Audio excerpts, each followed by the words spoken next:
Let's go overseas now, because China has never militarily been stronger than it is right now. And we keep hearing that this might be the year that finally Xi Jinping fulfills the promise he's been making to his people for years now, that he will take back Taiwan, an independent nation of 25 million people. President Xi Jinping says no one can stop China's reunification. He said the people on both sides of the Taiwan Strait are one family. No one can sever our family bonds. Now, no one, he said, can stop the historical trend of national reunification. Now, whether he's got his history right or not is a questionable thing. Taiwan was the island of Formosa off the coast of China and never was part of mainland China. So it is an independent nation, has been for a long time now, and it's been a democracy for a long time now. And there is a commitment by the Americans to defend Taiwan if Taiwan is attacked. We're in the ANZUS Treaty, so if America decides to respond militarily if Taiwan is attacked, then does that commit Australia sending whatever forces, whatever support we can do? Does that mean our relations with China end up in an appalling mess because China decides to take military action? Could 2025 be that kind of dangerous year, Will? It could. I think this is something which the West has their head in the sand about. Xi has said this is going to happen. He's told his military generals that he wants to be ready by 2027. I think that sort of time frame is more likely.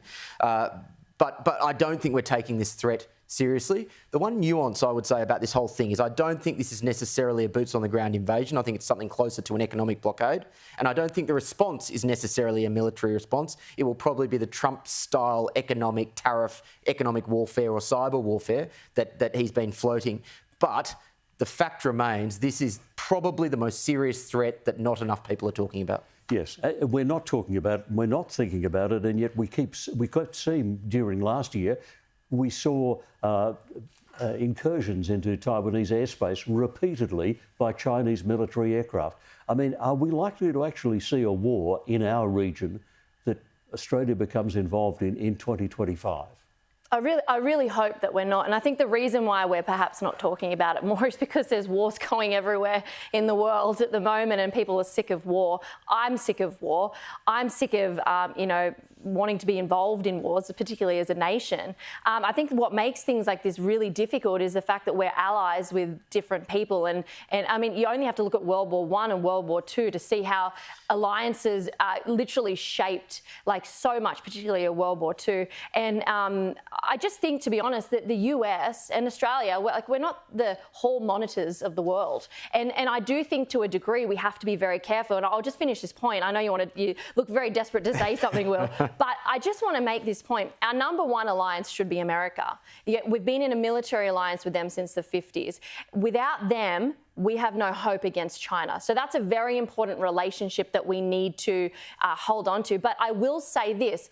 Whilst China is a communist nation, not a democratic nation, and whilst China, is, I wouldn't say our friend or so, I think we need to be very careful because China have built concrete islands just north of the Philippines. If they wanted to, they could go there and send bombs that would hit our shores over here.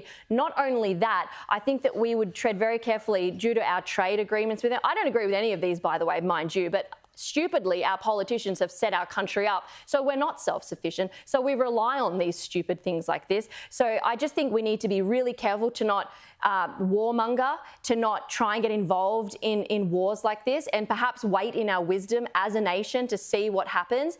I hope that when Trump comes into power... Our treaties won't always let us wait. If a treaty is activated... Well, maybe we need to reassess our treaties. Well, if we've signed a treaty, we're committed to it. And when the treaty is activated, it's activated. It's a bit too late then to say, oh, well, we weren't too sure when we signed it. We didn't really Well, times change. Like, you can't, like, if you have one treaty, like, I think history shows that this isn't the point. Change. This isn't the point. There are two things we need to consider. Number one, there are just wars and there are wrong wars. I mean, going into the Middle East in the early 2000s was a waste of time, and that was obviously the wrong decision. This is the right war in the area of the world where there is a small democratic nation that is being bullied by a dictatorial, authoritarian, awful regime. The Chinese are not our friends. They are our greatest geopolitical foes. Make no mistake, they are an awful, ugly, thought nasty. Russia was. Well, no, they're not. No. That's what a lot of people are saying. Well, that's not what I'm saying. That's not what I'm saying. What I'm saying is they are our greatest geopolitical foes. Even if you don't agree with me on principle, the practical side is we cannot afford to let them invade Taiwan. And there's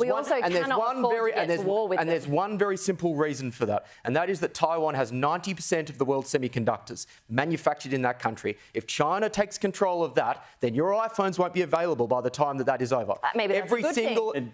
The world will be cleansed. Come on, mate. I'm sorry, but the modern world runs off those semiconductors, and unfortunately, we're about 5 or 6 years behind being able to manufacture those in the West. If that happens, that is catastrophic for the Western world. Well, this is a real big problem for Australia. People involved who are living in a democracy, 25 million, roughly the size of Australia.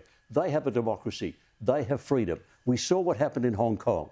China came in with the end of the agreement with the United Kingdom, and they took over Hong Kong and they signed a thing called the Basic Law, and they said there will be one country, two systems. They just broke the law. They ignore that. There is no freedom in Hong Kong now, and people who were campaigning for freedom and campaigning for liberties were people who are now in prison these days in Hong Kong. The same thing would happen to Taiwan, and we need to decide whether we as a country are prepared to sit back and do that.